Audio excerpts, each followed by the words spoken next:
Hello friends, myself Bhumika Parmar from Ujbhumi Vidyalaya. Yesterday's video we had seen how to measure angles. तो angles जो है उसको हम लोग कैसे मेजर कर सकते हैं, तो उसके बारे में हम लोगों ने जो है वो लास्ट वीडियो में देखा था। अब हम लोग नया चैप्टर जो है वो स्टार्ट करने वाले हैं। The title of this chapter is how many squares, यानी कि स्क्वायर्स जो है वो कितने हैं। अब पहले तो आप लोगों को स्क्वायर जो है वो क्या होता है तो उसके बारे में जानना बहुत ज़रूरी है। तो स्क्वायर जो है, तो ये जो हम लोगों को पिक्चर में दिया गया है, रेड कलर से मार्क किया गया है, तो उसको हम लोग स्क्वायर बोलते हैं। अब ये जो स्क्वायर है तो उसकी जो स्पेशलिटी है वो कौन सी है कि यहाँ पे ये जो लेंथ है उसकी चारों के चारों साइड्स हैं, तो वो चारों के चारों साइड्स की जो लेंथ है उसका मेजरमेंट जो है, उसका नाप जो है तो वो सेम होता है, तो उसको हम बोलते हैं स्क्वायर। यहाँ पे ये जो लेंथ है, ऑल्सो ये जो लेंथ है, वैसे ही ये जो है एंड ये जो है, तो चारों के जो मेजर होंगे, चारों के जो नाप होंगे तो वो सेम होंगे, तो उसको हम बोलते हैं स्क्वायर।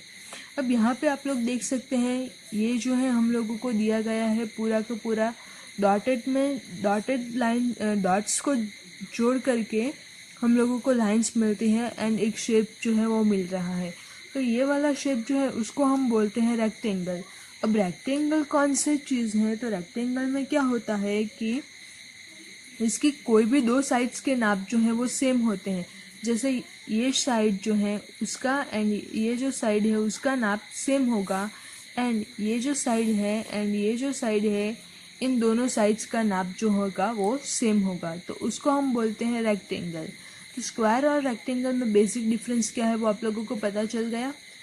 अब हम लोग चलते हैं अपने कंटेंट की ओर। तो उसमें क्या कहा गया है, measure the sides of the red square on the dotted sheet, draw here as many rectangles as possible using 12 such squares. अब आप लोगों को क्या करना है कि ये जो साइड्स हैं, ये जो हम लोगों को स्क्वायर दिया गया है, तो इसकी जो साइड्स हैं उसके जो मेजर हैं, उसका जो नाप है, तो वो हम लोगों को फाइंड करना है। तो ये जो है उसकी साइड, तो उसकी साइड्स का जो नाप है, मेजरमेंट है, तो वो हम लोग कैसे मेजर कर सकते हैं। तो आप लोगों के जो ज्योमेट्री बॉक्स है उसमें ये जो है ये स्केल है, तो ये स्केल आप लोगों के पास ज्योमेट्री बॉक्स में होगी, तो उसको लेके हम लोग जो है इसका नाप जो है वो मेजर कर सकते हैं। तो पहले क्या लेंगे हम लोग, ये स्केल जो देख सकते हैं, तो स्केल के ऊपर नंबरिंग किए गए हैं। देखिए आप लोग, यहाँ 0 से स्टार्ट होता है, फिर 1 2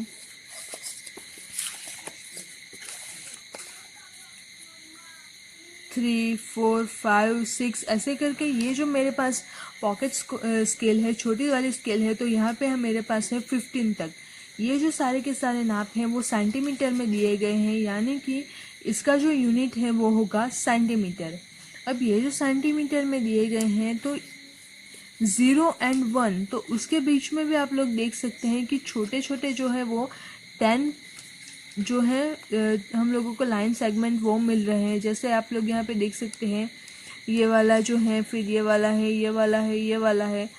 अब 4 जो सेगमेंट है उसके बाद एक बड़ा सा सेगमेंट है जो ज़ीरो हम लोगों ने डिनोट किया था एंड 1 डिनोट किया था, उसकी जो लाइन है उससे थोड़ा छोटा है, लेकिन बाकी की जो लाइन्स है उससे थोड़ा वाला बड़ा है, तो वो हम लोग लेंगे 5 सेंटीमीटर, यानी 0.5 सेंटीमीटर, यानी कि 0 से लेके 1 के बीच में जो है वो कितने टोटल लाइंस हैं, तो 10 लाइंस हैं। तो ऐसे करके हम लोगों के पास जो है वो यहाँ पे, इसका मतलब क्या होता है कि 1 सेंटीमीटर इक्वल्स टू 10 मिलीमीटर। उसका जो छोटा एकम है, सेंटीमीटर से छोटा जो यूनिट है, तो वो कौन सा वाला है, तो मिलीमीटर। तो उसको हम लिखते हैं कैसे, 1 सेंटीमीटर इक्वल्स टू 10 मिलीमीटर। उसको हम लोग शॉर्ट फॉर्म में मैंने यहाँ पे लिखा है सेंटीमीटर एंड मिलीमीटर। अगर हम लोग फुल फॉर्म में लिखते हैं तो centimetre, 1 centimetre equals to 10 millimetre. तो ये जो है हम लोगों के पास मेजरमेंट के लिए एक जो नाप है, तो ये जो है हम लोग इसको मेज़र कर सकते हैं। अब हम लोग मेजर करने के लिए क्या करेंगे, तो यहाँ पे स्केल जो है आप लोगों के पास, तो उसका 0 जो है या तो फिर यहाँ पे रख दीजिए 0 वाला पॉइंट, या तो फिर यहाँ पे रख दीजिए।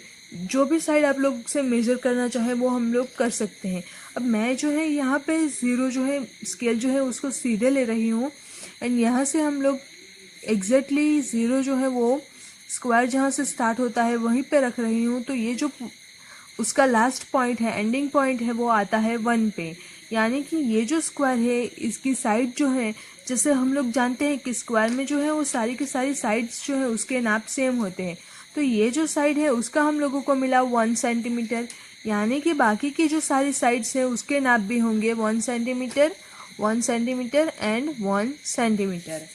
अब ये जो 1 सेंटीमीटर हम लोगों को मिलता है, अब अपना नेक्स्ट क्वेश्चन क्या है कि ये जो रेड स्क्वायर हम लोगों ने ड्रॉ किया है, ऐसे ही हम लोगों को ने रेड स्क्वायर को यूज़ करके क्या करना है कि सारे के सारे ऐसे स्क्वायर को मिला के रेक्टेंगल क्रिएट करना है। जैसे हम लोगों को यहाँ पे एग्जांपल दिया गया है 12 स्क्वायर हम लोगों को लेने हैं, तो यहाँ हम लोग काउंट करते हैं 1 2 3 4 5 6 7 8 9 10 11 एंड 12। तो ये जो सारे के सारे मेजर हैं 12 जो स्क्वायर्स हैं, तो उसको यूज़ करके हम लोगों के पास रेक्टेंगल बनाया गया है। अब रेक्टेंगल कैसे बनता है, तो आप लोग देख सकते हैं कि ये जो है ये साइड एंड ये वाली साइड, ये दोनों साइड के नाप जो है वो सेम है एंड ये साइड एंड ये वाली साइड जो है ये इन दोनों के नाप जो हैं वो सेम आते हैं, तो उसको हम बोलते हैं रेक्टेंगल। ऐसे बहुत सारे स्क्वायर्स को मिला के आप लोगों को रेक्टेंगल्स जो है वो बनाना है। जैसे आप लोग यहाँ पे देख सकते हैं, अगर हम लोग ये जो सारे डॉट्स हैं, तो सारे के सारे डॉट्स अगर हम लोग लाइन ड्रॉ करके ज्वाइन कर दे तो 1 2 3 4 5 एंड 6, तो यहाँ से लेके यहाँ तक का भी हम लोगों को अगेन एक रेक्टेंगल जो है वो मिल जाता है। जैसे मैं यहाँ पे लाइन ज्वाइन करके फिर आप लोगों को बता रही हूँ। तो ये जो है हम लोगों के पास अगेन वो रेक्टेंगल जो है वो बन रहा है एंड जो स्क्वायर के नंबर्स होंगे वो भी 12 होंगे। अगर आप लोग काउंट करना चाहे तो वो भी काउंट कर सकते हैं। यहाँ पे प्रॉपरली ज्वाइन नहीं हुआ है, आप लोग प्रॉपरली ज्वाइन कीजिएगा। ओके, फिर नेक्स्ट वाला जो क्वेश्चन है, तो वो क्वेश्चन में क्या कहा गया है, how many rectangles could you make.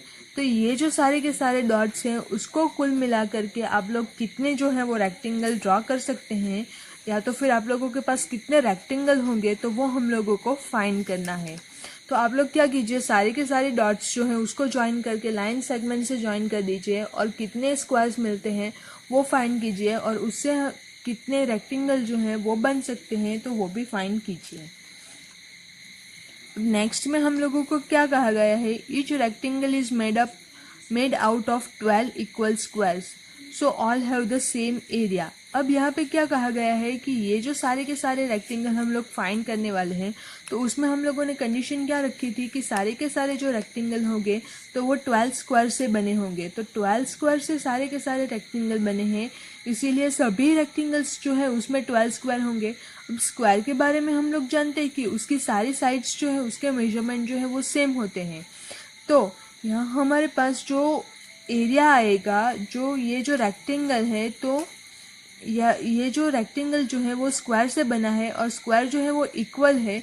तो अगर हम लोग एक जो स्क्वायर है उसका एरिया फाइंड कर ले तो बाकी के सारे जो रेक्टेंगल हैं उसका एरिया भी फाइंड कर सकते हैं। तो अगर हम लोगों को एक जो स्क्वायर है तो उसका रेक्टेंगल एरिया जो है वो फाइंड करना हो, तो हमारे पास फॉर्मूला क्या है,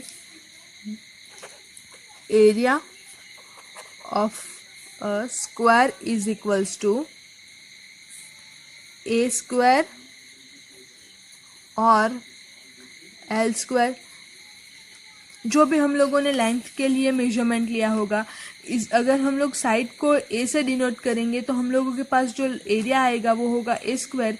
अगर हम लोग साइड जो है उसका मेजरमेंट एल देंगे, उसको एल से डिनोट करेंगे, तो हमारे पास जो आएगा एरिया वो होगा एल स्क्वायर। एल स्क्वायर मतलब कि दोनों जो लेंथ है वो लेंथ का हम लोग क्या करेंगे, मल्टीप्लिकेशन, यानी कि ये जो साइड है ये एंड ये जो साइड है ये इन दोनों के जो नाप होंगे उन दोनों नाप का हम लोग क्या करेंगे, मल्टीप्लिकेशन करेंगे और जो भी आंसर आएगा वो अपना जो एरिया है वो मिल सकता है। अब नेक्स्ट हम लोगों को क्या दिया गया है, but the length of the boundary will be different. यानी कि यहाँ पे हम लोगों को जो सारे के सारे स्क्वायर हैं उनके एरिया दिए गए हैं, तो ये जो है वो सारे के सारे के एरिया सेम है, लेकिन जो बाउंड्री है वो हम लोगों को पास डिफरेंट मिल रही है। जैसे ये जो स्क्वायर हम लोग ले ले तो इसकी जो बाउंड्री है वो ये वाली होगी। अगर ये जो नेक्स्ट स्क्वायर ले या तो फिर ये स्क्वायर ले तो ये जो है उसकी बाउंड्री हो गई। तो बाउंड्री सारे के सारे स्क्वायर के डिफरेंट होगी, लेकिन एरिया जो है वो सेम मिलता है। अब नेक्स्ट में क्या है, which of this rectangles has the longest perimeter. अब लॉन्गेस्ट पैरीमीटर, तो पैरीमीटर के लिए फॉर्मूला जो है वो क्या हम लोगों के पास है, तो perimeter of rectangle is how much, 2 into length plus breadth। यानी कि जो 2 का हम लोग मल्टीप्लिकेशन करेंगे किसके साथ, जो भी हम लोगों की रेक्टेंगल की जो लेंथ है एंड जो भी ब्रेथ है, तो उन दोनों का हम लोग सम करेंगे, फिर उसको मल्टीप्लाई करेंगे 2 के साथ, तो हम लोगों को मिल जाएगा पैरीमीटर ऑफ रेक्टेंगल। तो यहाँ हम लोगों के पास क्या है कि जो पैरीमीटर है रेक्टेंगल की, तो वो किस रेक्टेंगल की सबसे ज़्यादा होगी, एंड नेक्स्ट में क्या फाइंड करना है कि किस रेक्टेंगल की सबसे छोटी जो है वो पैरीमीटर होगी, वो आप लोगों को फाइंड करना है। तो ये जो है सारे के सारे क्वेश्चन आप लोग फाइंड करके रखिए। नेक्स्ट वीडियो में हम लोग जो स्टैम्प्स हैं तो उसके जो मेजरमेंट है तो वो कैसे करते हैं तो वो हम लोग देखेंगे। Thank you.